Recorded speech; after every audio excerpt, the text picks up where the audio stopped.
previously.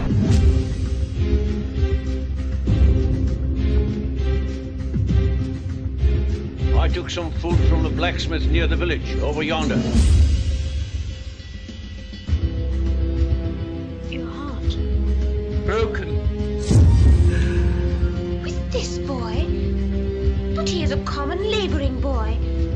Look at his boots. Long after I'd gone to bed that night, I thought of Estella and how common she would consider Joe, the mere blacksmith. On the way home, Pip goes into an inn to pick up Joe.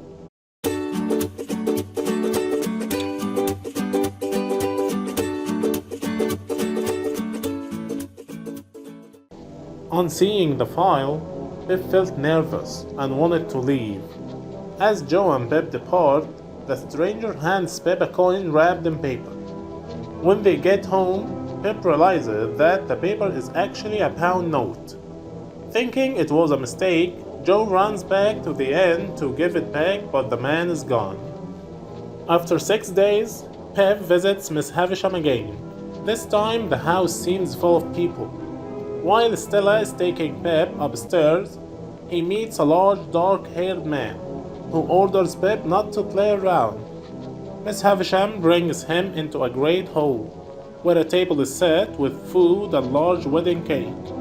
But the food and the cake are years old, and the room is full of rats and spiders. Miss Havisham's relatives come to wish her a happy birthday, but she sends them away. She tells Pip that this is her wedding cake, and in this same day she stopped living. After walking around for a while, they returned to Miss Havisham's room and started to play cards again. Finally, Miss Havisham allows Pip to leave, and once more Stella put the food on the ground and shuts the door.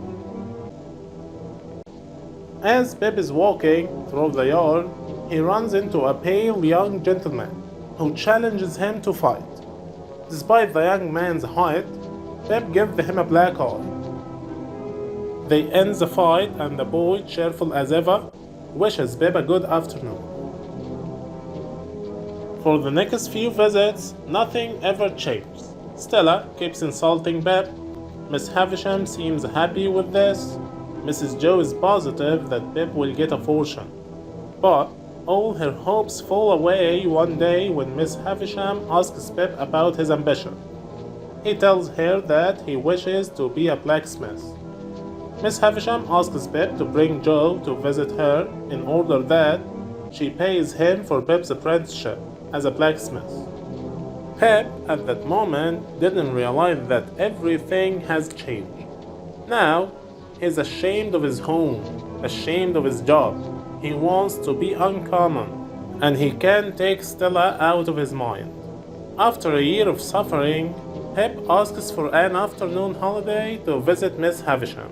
But Orlick is angry and starts a fight with Mrs. Joe, as she wants Pip to go. Joe stopped them, but Pip can feel something strange about Orlick.